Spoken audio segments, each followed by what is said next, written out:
Welcome, dear friends. We are happy to have you here with us as we continue our international discussions after the conference Global Crisis Time for the Truth, which took place on December 4th, when millions of people around the world witnessed for the first time in the entire history of humankind such an unprecedented large-scale event. This conference united people from 180 countries in a 12-hour live broadcast that uncovered the most relevant and vital topics of our contemporary society, such as the catastrophic situation in our ecology, the mind-blowing facts about the real reasons of climate change, and such a shameful side of consumer society as human slavery. The truth was voiced openly and honestly to the entire humanity. People stopped being silent as time for the truth has come. This conference was organized by volunteers and simultaneously interpreted into 100 languages. People who participated in the preparation of the conference are the true heroes, because they are the ones who selflessly and devotedly stand for the entire humanity, stand for the life of every human on the planet Earth. The conference caused a huge resonance among people from all over the world. So many scientific facts, eyewitness reports, and tremendous amount of analytical data has been presented to people in such a clear, honest, and comprehensive manner. So much feedback was received in the comments that and in the letters that gave us a clear understanding that we need to continue voicing the truth.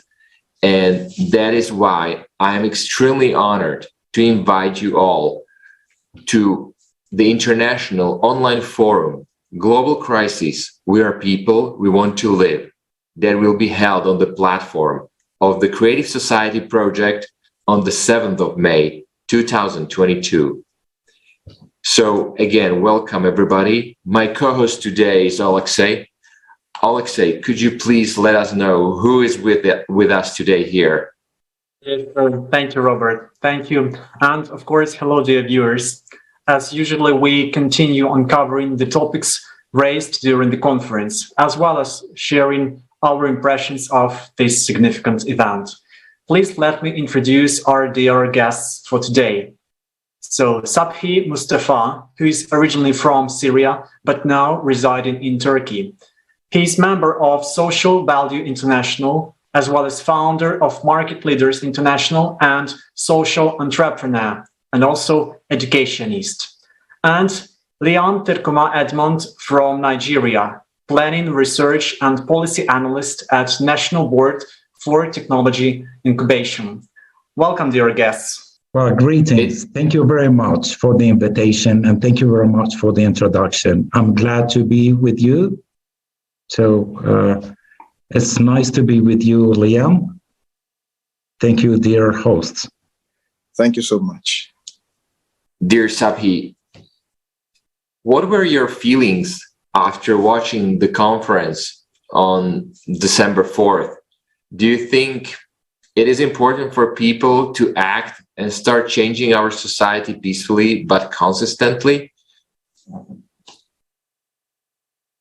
Okay, well, thank you very much again. And we are here for a human, for a social mission. So before I start speaking, I'd like to dedicate the first minute to commemorate all the victims of the wars, the conflicts, including the people in Syria, my country, and commemorate and pray for the souls of those who were lost in the natural disasters in the USA and in the floods in Southeast Asia and all over the world. People who were lost in the forest fires everywhere in Turkey, in Europe. So that it pains my heart when I remember all those victims and feel unable to do anything to save those lives. So when I speak about the lives, I don't mean only the human lives. because for me, animal life is important. Tree life is important as the importance of the human life. We share the same habitat. So if we don't care about each other, nobody will care about us. And there was a special occasion, a sad occasion, 2 occasions recently. Humanity lost 2 human fellows, 2 great ones. I pray for the soul of Reverend Desmond Tutu, whom we lost last December. May his soul rest in peace. And also humanity lost one of the great Oscar winners, Sidney Poitier. So we keep losing those people who left their fingerprints on the wall of history. This is my introduction. It's a little bit sad, but I hope that together we can make it happier. If I may go to the conference, well, it's a very important movement in history, and I believe it's a historical necessity now to follow initiatives like Creative Society. Humanity needs those initiatives to save maybe the last chance for us on Earth. So this is my impression about the Creative Society movement and project. And I'll give the floor to my colleague, Liam. Thank you very much. Thank you very much, Mustafa. Thanks a lot. And of course, it's pity to lose any person, anytime. And unfortunately, individually, we cannot do a lot. But the good thing about all this is that together we can do everything. We can change everything. And now it's time. It's time to do this. And I wonder, Edmund, what are your impressions of the conference? What moved you the most? And these international discussions, which we have almost every day, they show that more and more people, they cannot just sit, they want to act. And in your opinion, Edmund, what do you think? Can these conferences and these discussions be that impulse that ignite people and make them finally unite? Thank you very much for the opportunity to be on the program once again. I want to say that the conference, Global Crisis, Time for the Truth, was very revealing, because the information that was painstakingly, researched about by experts all around the world and brought to the knowledge of us who ordinarily may not have been able to access this information, because the mainstream media does not air such information. To me, that was very key, because information gives you knowledge. If you're informed, you're knowledgeable. And when you're knowledgeable, you're able to address issues very objectively, find solutions to them, and then there's security. Because without knowledge, without information, there can be security. And without security, there's despair. You just throw your hands to the wind and leave everything to fate. So that situation alone, it's not good. Human life is very important, and the value of it, it's primary. So to me, the revelations that came from that meeting, that conference, they were the high point of everything for me. Because in there, I could identify on practical basis issues that are going on even in my country, Nigeria, issues that I am firsthand aware of. Issues of, climate change, food crisis, refugee situations, widespread killings for the sake of land grabbing, hostage situations with bandits, terrorism all across the country. These have brought a lot of fear and anxiety in the hearts of people who ordinarily were living in peace. They were content with life, even without the very sophisticated equipments and extravagant forms of modern day living. They were content to live as communal people in peace, upholding the value of the human life above every other thing else. That value has disappeared today. And when I heard from experts from the conference, I could deduce clearly that the current structure of our modern day society, it's a fraud. It's a structure that is built on inequality, injustice, wickedness, and profiteering at the expense of human life. That, to me, is a no-no. And the prospects of building a creative society is what has spurred me on, because I see a ray of hope where society can clearly deviate from this current trend of destructive existence, where we can have a more meaningful life and leave that for posterity and the world at large.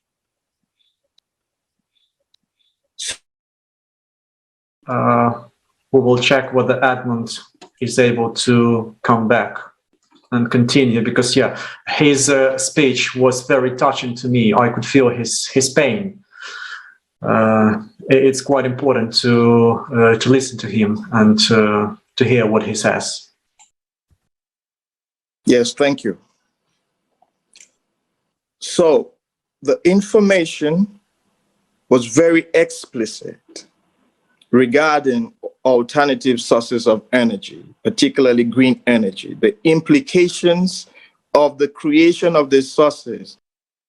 In the meanwhile, we can continue with our discussion. And I just wonder, Mustafa, what were the most touching, stressing, shocking moments in the conference for you? I mean, Yeah, well, this is a very tough question to answer, because all the topics in the conference are equally important to me. And I cannot say this is less important than the other ones. But maybe I'm a little bit subjective in here. So I'll speak about two interesting points for me. The first point is about the situation of refugees. And the other one is about the climate change action. So two important topics for me. The others are equally important, but I don't have the expertise and I can't cover all these points. So I'd like to start with the personal situation of a refugee. The Syrian refugee crisis is a world crisis. It's a global crisis. And the desperate lifeboats started landing on the British coast. The Iraqi crisis, refugee crisis, impacted as far as Australia and Canada. So the refugee crisis is a global challenge. The whole world is counting and calculating the impact of these refugee waves on the world's economy and society and so on. I'm not going to speak numbers, because honestly speaking, we are fed up with being treated like numbers. 4 million refugees, Syrian refugees in this country, 3 in that country. And well, we're not numbers, we are human beings. So inside each one of us, inside each digit of these million numbers, there is a human being, there is a soul. So I decided to speak about the refugee from inside, not from outside. So if you remember, there was a little boy named Alan Kurdi. He's a Kurdish boy from Syria, a Kurdish brother from Syria. just a little boy who tried with his family to reach safety in Europe, but he was drowned by the Aegean Sea. And I thought to myself, well, who knows what loss was this? He might have been somebody like Steve Jobs or somebody like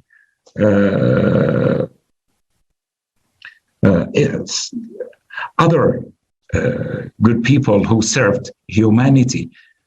So please, I call on the world to stop counting us as numbers. We are human beings. Inside each of us, there are hopes for the future. There are good intentions to serve the humanity and the global community. Imagine that I got killed on the border while fleeing the conflict into Turkey. Nobody will hear me today. Nobody will know about the sonnets that I'm writing and the commitment about the global causes. Nobody will learn about the Mark Twain impact calculator, which I'm developing now with social value impact. So we are working on global projects to serve the humanity. So a refugee is not a number. A refugee is a human being. And the best thing that we can do is to help those refugees in their homelands. We don't expect to be happy and tense by the border of Hungary, for instance. I'm not happy to see my Syrian compatriot getting tripped by the camera woman on the Hungarian border. So please help us in our countries. Stop counting us like numbers. This is my message to the world. Today, I'm a refugee because of conflict. Who knows, tomorrow anybody can be a refugee of a natural disaster. The whole world is threatened by tornadoes, by rising level of the sea.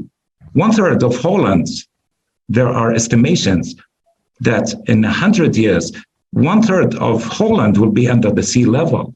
So where do those people go? So let's unite facing this challenge. This is my message, and this is what I want to speak about. Yeah, I'm happy that our friend Liam is here. So let's make use of his presence. Yeah, you can get me anytime you want. Yeah. Sorry for the break in network. Okay, so I was talking about the alternative sources of energy and the seeming hype about it, because we are made to understand that it's 100% green energy. But from what we gathered from the conference, I learned that it's not 100% green. It has other components that are not renewable at all. And then how do you dispose of this at the end of the day? So it brings us back to the same point, the very beginning again of the whole problem. So they are not really addressing the issue per se. They're only profiteering out of it. They're only making money out of it. So that alone is deception to me. And I found it something that we need to really talk about so that people will know, and then we'll find more creative ways of arriving at the solution of energy on our planet. Thank you. Thank you. Now, we will look deeper into these topics. We will look deeper into these topics right after the short video that we will have a look now about the conference.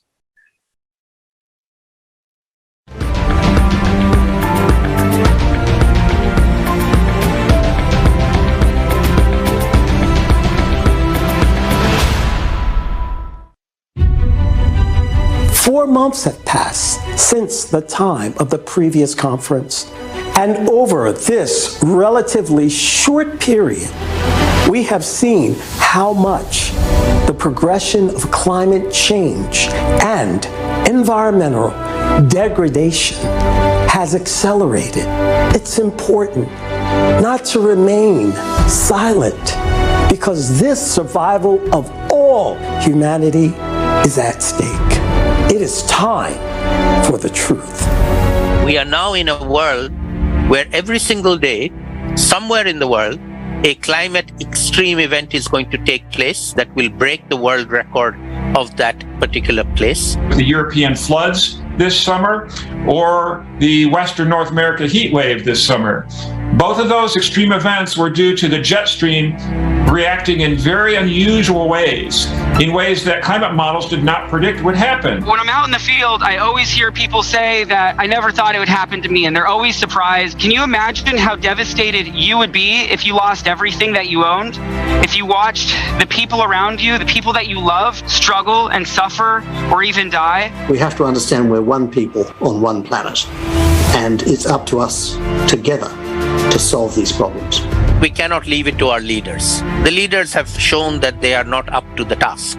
The leaders think of themselves as leaders of their own country. They don't care about the rest of the world. The problem right now is we've all surrendered a certain amount of our power to centralized authority, and they're trying to use that to take over everything. And they've been using this excuse of anthropogenic global warming in order to try to consolidate their wealth and control. So we've got to just completely abandon and expose that. The discussion about the climate is narrowed down to the reduction of CO2 and global warming gases. And I think the problem is much broader than that. There's a widespread belief that climate change is a result of human activity.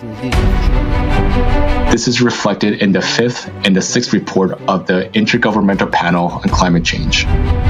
But these beliefs are wrong. The world's governments, through the UN, formed the UN Framework Convention on Climate Change.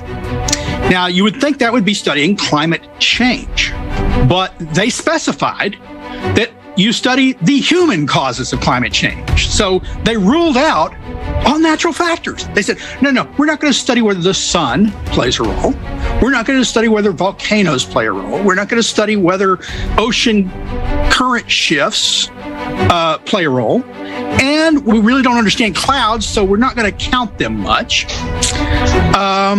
What we're going to study is human CO2 emissions, because that's what we can get a handle on. That's not the way science is supposed to work. Anthropogenic global warming is a grandiose scientific scam of the 20th century. Green energy is not green at all, and wind power is not green because wind farms require enormous amounts of concrete and metal to construct, disturb wildlife, harm human health with noise pollution, kill hundreds of thousands of birds each year, pollute our air and water supply. We pay high prices for something that will never meet our needs. We need to build a humanity that lives like a beehive, and we have to build a society that puts human life first. If we combine our scientific, technological, and intellectual resources, we can solve the problem of climate change. If we fail, we face the real possibility that if we don't get our act together and start preparing for this cataclysm, we face the very real possibility of extinguishing human life on the Earth. A supervolcano is quite capable of completely taking a species out. And I say, if we come together correctly, if we really put our hearts and our minds to the task of preparing correctly, then we could not only survive what's coming, we could be the first species on this nice little blue marble to thrive through the next cyclical destruction. Let's follow the Creative Society's survival guide. The 3 easy steps. Learn more, spread information, and unite to build a creative society.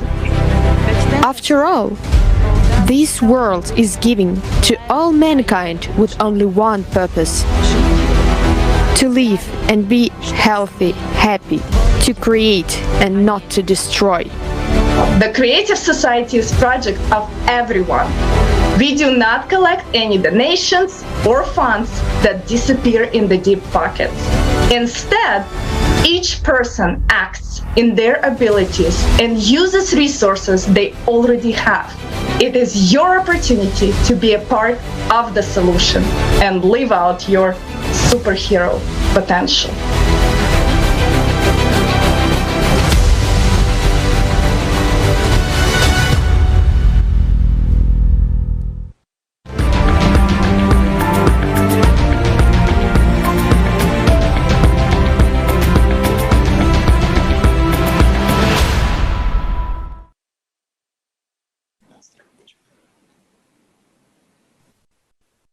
Yes, definitely. We can all be heroes, but we need to start acting right now if we want to be in time before it's too late.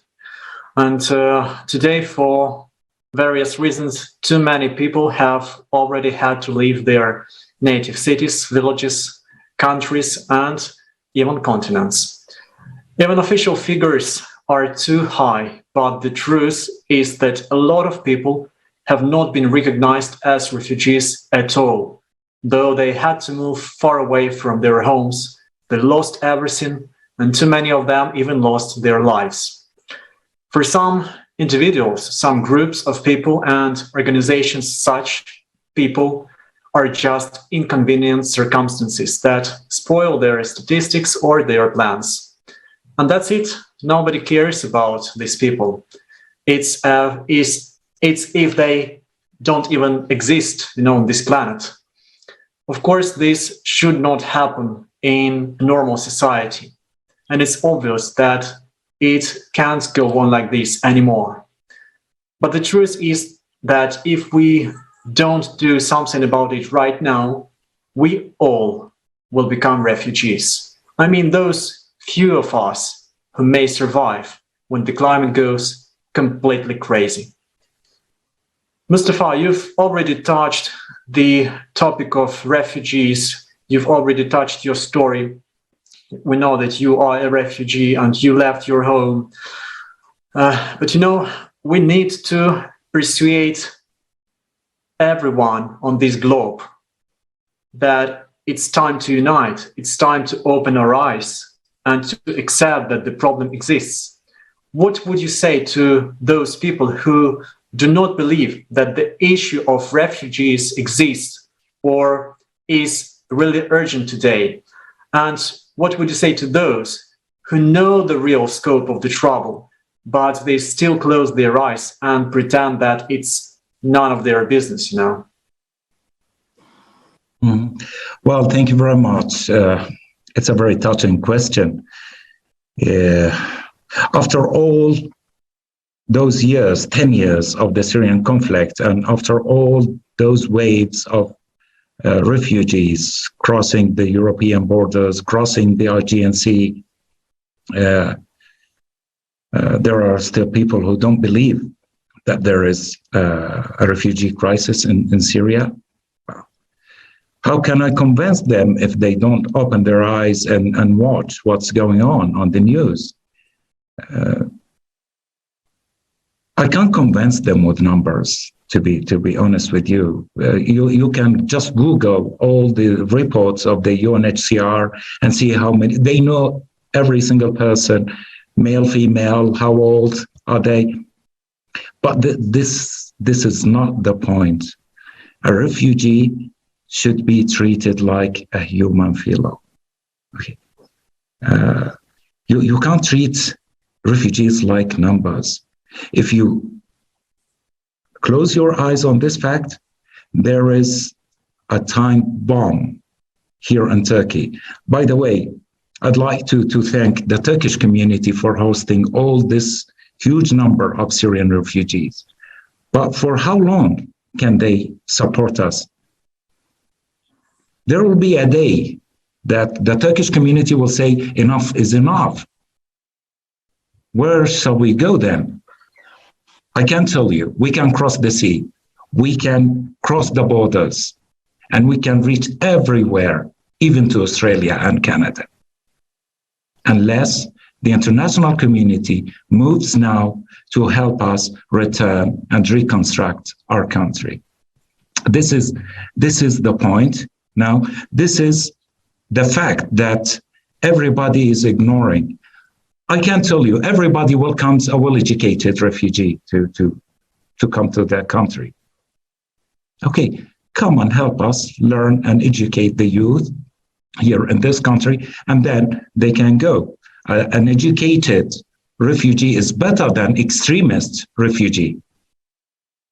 So we are not only facing this injustice from the world, but also from the inner injustice inside our community as refugees. Extremism is terrifying us, because when people get desperate, they can do everything. When people lose hope in the future, it's easy for them to turn into terrorists, to be criminals and do whatever humanity is ashamed to do. So this is the point. Yeah.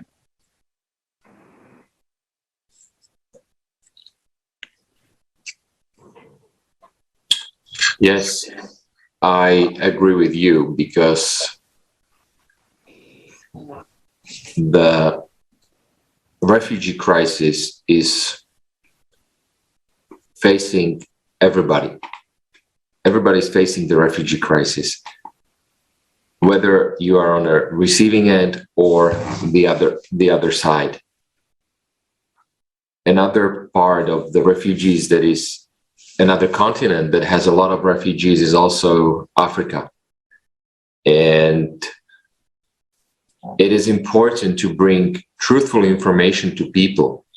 So I want to ask Liam also about the fact, if he faced, or from his personal experience in Nigeria, that what can he tell us about this information?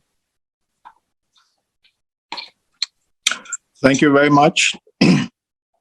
Well, in Nigeria, for over 10 years now, the activities of terrorist organizations, particularly in the northeast of Nigeria, that is Borno State, Yobe State, and all the neighboring states, their activities have completely displaced people from their ancestral homes, killed a lot of them, and made human life virtually nothing at all, virtually nothing. You find a young boy strapped with bombs and pushed into a mosque or pushed into a public place to blow up human beings. All for what? For power? For show of force? For ideological differences? You know? So the thing is it's so rampant. The government is doing its best, it's fighting it. A lot of resources have been pumped in that direction, but yet, compared to what is being given to arrest the situation, the magnitude, the scale of the crisis is much. Then you have the farmer headers situation there. From my state where I come from, Benue State, if you're arriving into that state from the capital city of Abuja, it's a very sorry sight. You have internally displaced persons housed in areas that, appalling. It's now that some international NGOs came with government support, and then they made some provision like public conveniences and all the rest, and provided some educational support to children within these camps. But I tell you that in 5 years ago, it was really horrible. When the rainfall comes, you can't even imagine the hell these humans go through. And this is your fellow human being suffering like this. All because another human doesn't look at that one as a human being. They don't consider that we are of the same species, we are of the same origin, and so we are entitled to life. So such differences have really compounded our situation in the country, and it's spilling over to other neighboring countries also, day by day. It calls for a more lasting, a more comprehensive solution, a solution that cuts across national boundaries, cuts across individual experts. It's a collective effort that has to bring the best in our society globally to come together and chart means of how we address this situation. Not for selfish reasons, because, of course, as it is going on, a couple of people are profiteering from it. The crisis provides opportunity for wealth creation for others, unfortunately. But this is the sad thing about the consumerist format of society. So to me, that is my take on that. And I hope that with this ray of light coming from the conference that we witnessed, a lot will be done, and within the quickest time possible, to address these, sad realities that we are living with day by day. Thank you. Thank you, Edmund, so much. And I suggest that now we watch a short video about the film which was presented at the conference. This film was prepared by volunteers of the Creative Society project, and this film is about refugees. We touched this topic several times during our international discussion today, so I believe that it will be very interesting and useful for our viewers to get some more understanding about what film was presented at the conference.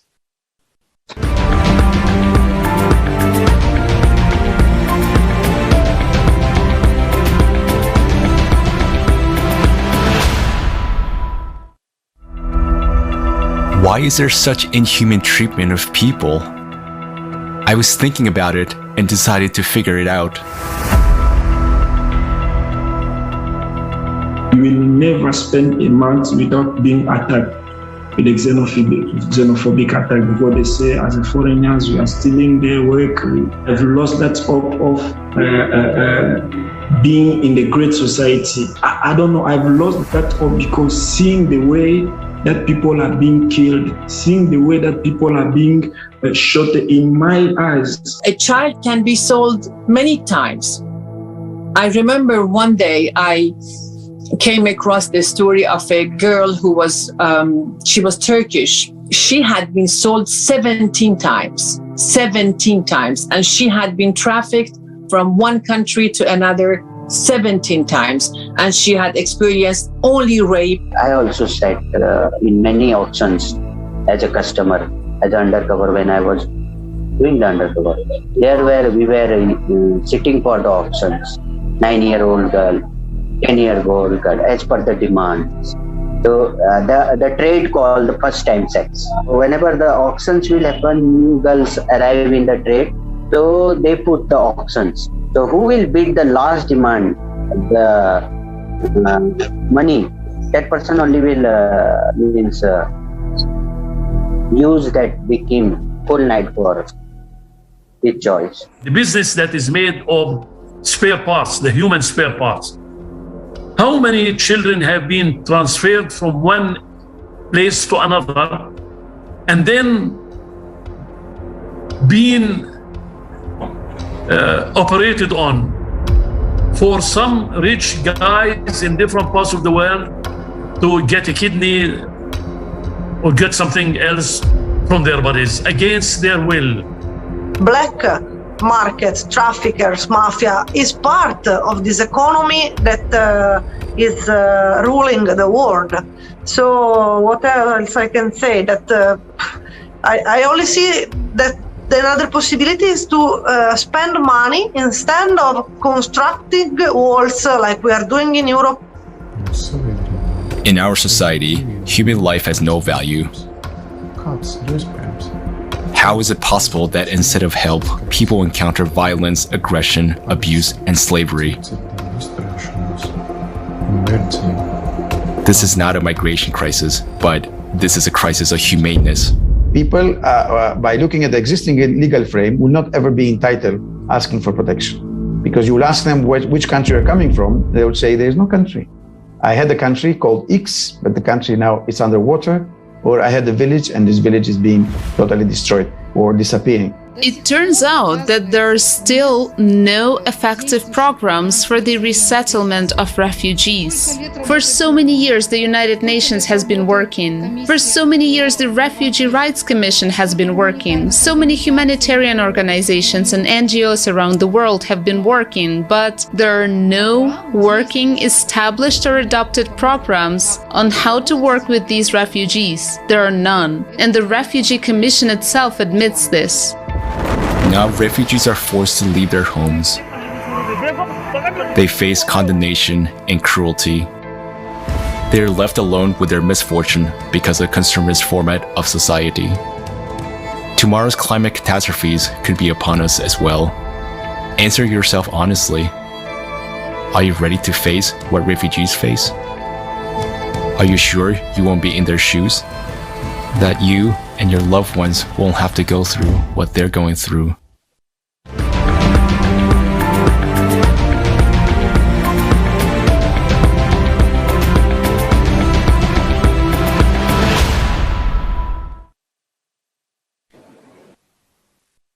You know, looking outside the window, sometimes it's quite difficult. It's really hard to believe that we can change at least something in this world, because so many horrible things are happening at the same time around the whole globe that sometimes it's really hard to believe that the change is possible, the real change is possible.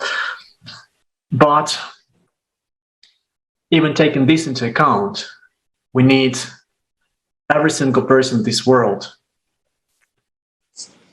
to be involved in this change, because this change is only possible when we all act together.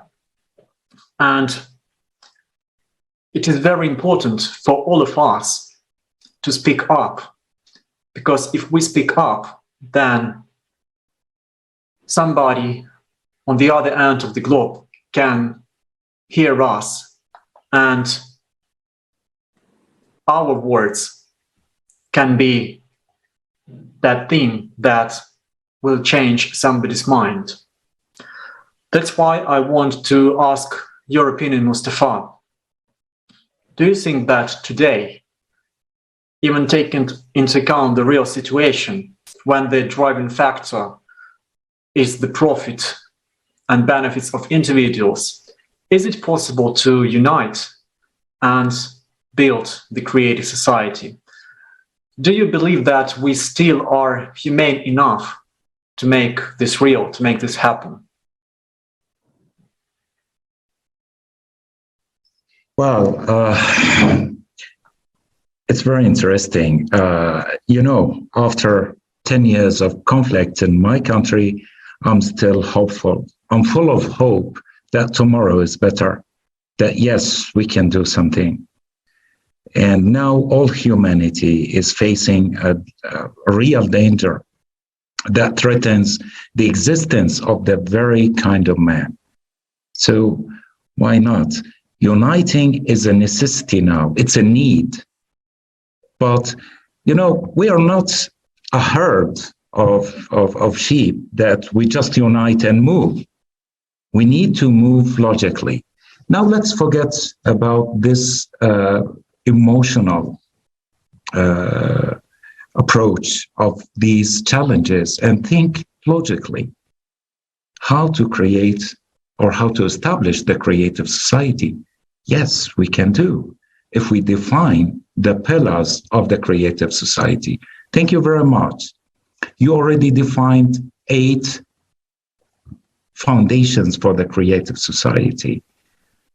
But personally, I have another approach. It completes the creative society's approach. And maybe others have their own approach. They can complete us. If we unite and exchange the expertise and the data, we can do it. So if you allow me, I propose to create or establish the creative society on 4 pillars. The first pillar is belief, to believe in God. It's enough to believe that God is there in the skies, and we are humans. We are only humans, and without God, we are nothing. So this is the belief that we need. If we believe like this, we will transcend all the differences between our societies. We will overcome all the religious differences and all the racial differences. Yes, we need to believe. And after we believe, we need to work. But not all work is useful. We need to do good deeds. So do good only principle. So these are the first two pillars of creative society as I see them. And the third one is to speak the truth. What's the truth? Truth is, I'll refer to an English poet, and I remember John Keats. And he said, beauty is truth. Truth, beauty. That's all you know on earth, and all you need to know. So truth is something beautiful. Let's speak the truth. Now we are facing another global war. It's more fierce and more dangerous than the war against terrorism. This is a war against nature. So in this case, we don't have to polarize ourselves as with and against. Let's do our best. I know you are so beautiful speaking the truth. And I'm really amazed by the beauty of the organization, the beauty of the soul of volunteering to serve the mission of creative society. So let's be beautiful. And then we'll attract those celebrities, not by attacking them or hanging their names on our wall of shame. And I'm sure they are doing their part. So they are also, Bill Gates has his foundation, and he's fighting Ebola, and he's fighting, I don't know, this disease for the kids. And Angelina Jolie is doing her part as well. She is ambassador of goodwill. So let's attract those people and the others, not by attacking them. Anyway, this is my opinion, and maybe a final word. I'll refer and quote the late Reverend Desmond Tutu when he said, "Without forgiveness, there is no future." Yes, I understand your point, and that's why in the conference we said that we will give it even a bigger effort to persuade everybody and to attract everybody to help us build the creative society, even the celebrities. Then we are on the right way. Edmond, as you said, truth is important. What made you to join and to help spread this information among the people around the world, that it is important to build it, to unite and to build a creative society? Yeah, you see, I want to say that a lot of who I have become in my adult life, beginning from childhood, owe so much to not only environmental factors and education, but to a deeply personal recognition that there is a supreme power that created us all, and we owe our existence to him. I say him because I'm a Christian, so I personalize that power.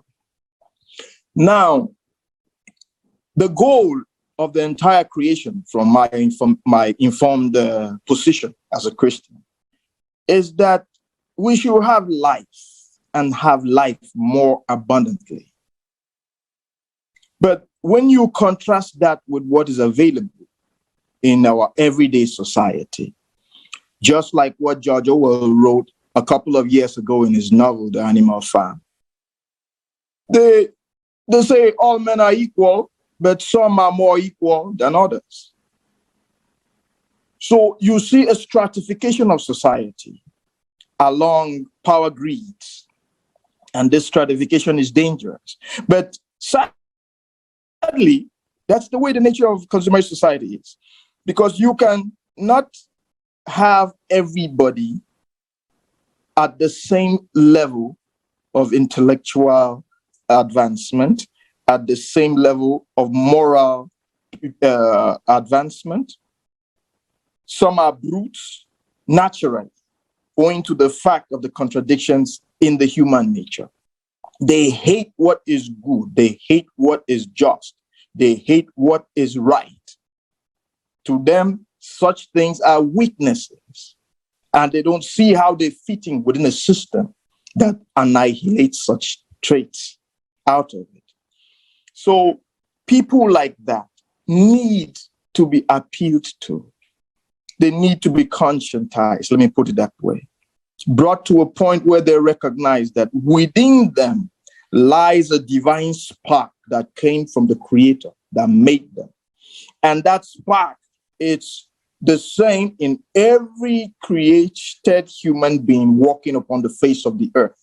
The color will change, the language will change, the national boundaries will be different, the education will change, but that spark is the source of life, is the true essence of our humanity and even divinity, because that part of us is the noblest part of all. It exemplifies the qualities of what we are aspiring to build now. The society that is founded upon love, upon justice, upon truth, upon fairness, upon equality and prosperity. So these things, to me, owing to the fact of my religion, owing to the fact of my profession as a Christian, and owing to the fact of the kingdom of God that we want to be built on earth as it is in heaven, I was drawn to the creative society. The idea harmonizes with my ideals. It harmonizes with my spirituality. It harmonizes with my values. And I know I'm not speaking for myself alone, because I know majority of people want this. Everybody wants love, and they want to be loved. They want to live in peace. They want to live in harmony. They want to live in prosperity. Nobody wants to be poor. A society where you have a few people controlling enormous resources, and these resources, to an extent, they cannot even exhaust it in their lifetimes. But they deprive a greater majority of this basic living, amenities and joys of life. Just for what? To consolidate power, to further disintegration, and to assert dominance over others in the society. That's just all. So if we have an alternative whereby these power relations will be put in their right perspective, because I know that there is nowhere on the face of the earth where you have 2 or 3 human beings come together that you will not have a question of power relations. There has to be that. Someone knows more than another. Someone is stronger than another. And the stronger one would definitely want to naturally exert his power over others. But when you now appeal to the most subtle and noble aspects of the human, we begin to bring a sort of reorientation, a sort of enlightenment, a sort of understanding to the basic things that unite us all. That we can still have our differences, we can still have our strengths and our intellectual powers and our monies and all that. But then if we recognize that within each of us, there beats a heart and life that came from one single creator, we will be able to come together and build a society that we'll be proud of and we'll be happy to live in. So to me, this is what drew me closer. Some, even if it dominates them, there are moments of reclusion where they sit down and introspect. And in such moments, they penetrate deep to that source of life that is resident deep within us all. And there they hear the voice of truth. They hear the promptings of right. They get the stirrings of justice. And they are ennobled, even if they do not want to pursue it. The ideas come to them. Now, if such people are encouraged, if they find a society where a majority of people are leaning towards these noble qualities of the human, they will find themselves isolated. And before long, they will want to be part of what is happening. The excitement will bring them in. And more so when they see that the technological and scientific advancements are bringing in results, bringing in positive changes that are helping the environment, helping us live prosperously, helping us live healthily, they will be encouraged. So to me, this is very primary and very key. Thank you, Liam. Dear guests, I would like to thank you so much for joining this discussion today, for your sincere answers, thoughts, and ideas. I'm sure our viewers loved this discussion.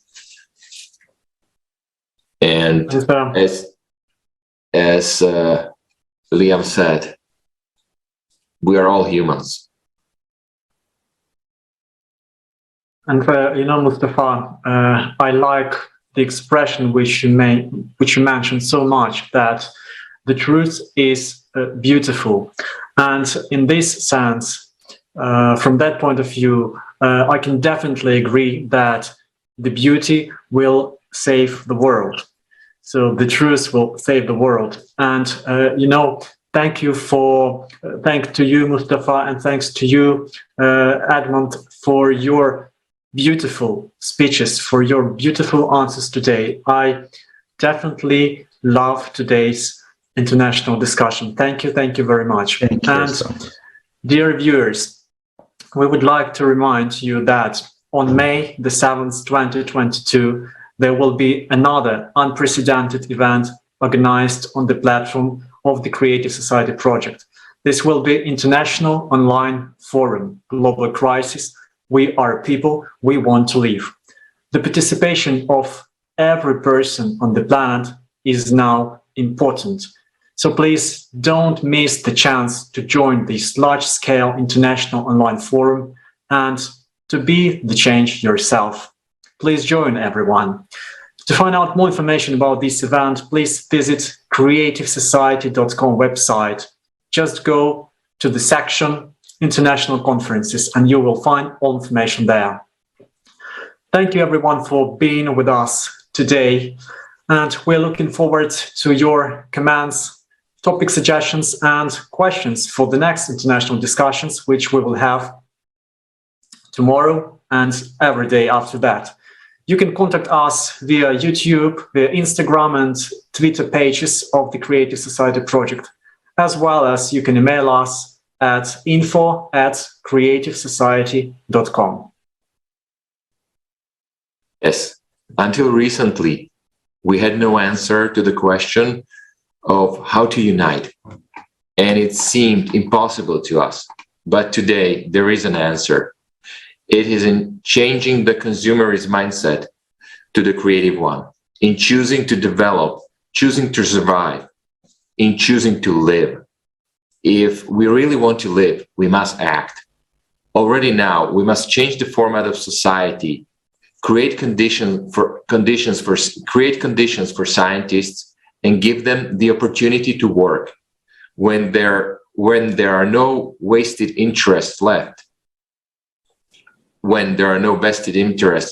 every scientist will have one goal: to find a way for all of humanity to survive, to build a creative society in order to preserve humanity, That's what should be the demand from society.